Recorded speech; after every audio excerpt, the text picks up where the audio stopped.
Dismantling America. Tom, welcome. Good to be here.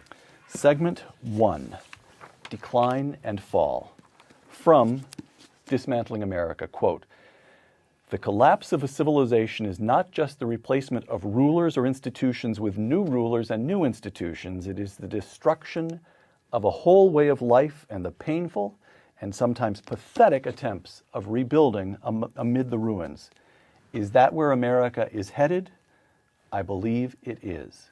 Close quote. Now, whatever troubles we have, it's still the richest, most powerful nation in the world. We're still fundamentally at peace. Some soldiers in Iraq, some soldiers in Afghanistan, some in Germany, some in South Korea, but relatively small wars by historical standards in Afghanistan and Iraq. How can you say such a thing? Well, you know, that description would also have fit the United States on December 6, 1941. So it's like the argument that was used when I used to question whether Social Security was fiscally sound.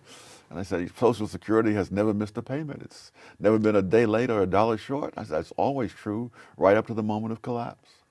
Again, from Dismantling America. While the Obama administration is not the root cause of the ominous dangers that face this country at home and abroad, it is the embodiment, the personification, and the culmination of dangerous trends that began decades ago. How does the President of the United States embody dangerous trends? How do you see this man? Oh my gosh. I see him as someone who all his life has been associated with and part of a group of people who fundamentally don't believe in the principles of this country. Not only people, the most obvious example, obviously, is Jeremiah Wright. People like Bill Ayers, whom he's tried to disavow. But people who fundamentally think that we're on the wrong track, we have the wrong principles, and we need to be changed, whether we want to be or not. Tom, you mentioned Jeremiah Wright, his pastor at a church in Chicago. You mentioned Bill Ayers, who was a former member of the Weather Underground. The Weather Underground, exactly. What about his formation, his intellectual formation at Columbia, Harvard Law School? Well, as he himself says, he always sought out the most radical people. He worked as a community organizer. I don't think most people stop and think, what does a community organizer do? He doesn't organize a community. It's not bake sales. It's not bake sales he's organizing. No, he's not telling people in the community how to shop better and stuff like that.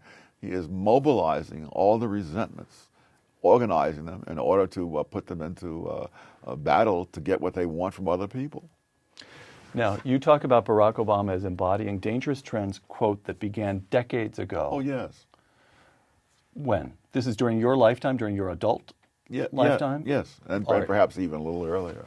But I think what you see in the most clearly, I think, in the academic world, are people who don't think that this country is a great country. One example of a colleague of mine who teaches at Harvard, after 9/11, put an American flag on his car. And his colleagues said, "What is that for?" When I visited Berkeley in the aftermath of 9/11, when there were flags everywhere, I did not see one flag on the Berkeley campus on any of those expensive houses. When I was coming back from Berkeley, the first American flag I saw was in a low-income black neighborhood in Oakland. These are people who consider themselves citizens of the world, and that the rest of us are so lucky to have them here to change America, so that people like us don't have a voice. And of course, the whole way that Obama has operated with these enormous bills that no one has ever had time to read, that they rush through, where they're putting people in power who don't have to go through the confirmation process, so that we don't find out what they're like except if there's an expose on Fox News or someplace. His whole thing has been to circumvent the American public in order to put in things that they clearly don't want, as shown by the polls, as shown by this recent repudiation in Missouri. All right, that's a question. Barack Obama won by about 7 percentage points. That's the biggest for a Democratic presidential candidate. Bill Clinton won by 8. FDR won by big. But he's in the top 3 Democratic finishers in the last 7 decades. Barack Obama is. So here's the question. You've described him, you've described the academic elites. To what extent the American people voted for him? Yes. To what extent do you see a corrosion of values among the American people themselves on the one hand. On the other hand, to what extent is there just a kind of creeping takeover by an elite that fails to share, that is opposed to the values that most Americans share? There's both things, and I think part of the reason so many people voted for him was that what they got through the media was so filtered that they poo-pooed this man having been a member of a church run by a ranting racist because they wanted to believe that he was going to be a unifier. Community organizers don't unify.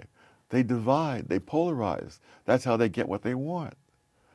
I never thought of Acorn as a unifying force in American life.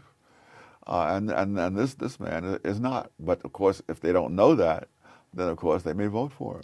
So it's the press, it's Barack Obama and the administration, it's the elites at academic institutions. But it's not just a thing that happened now. Long before Barack Obama's name became known, there was this attitude, essentially repudiating the principles of the country. I mean, it started, I think, with Woodrow Wilson, who was the first president of the United States to openly say that the Constitution, needed to be superseded.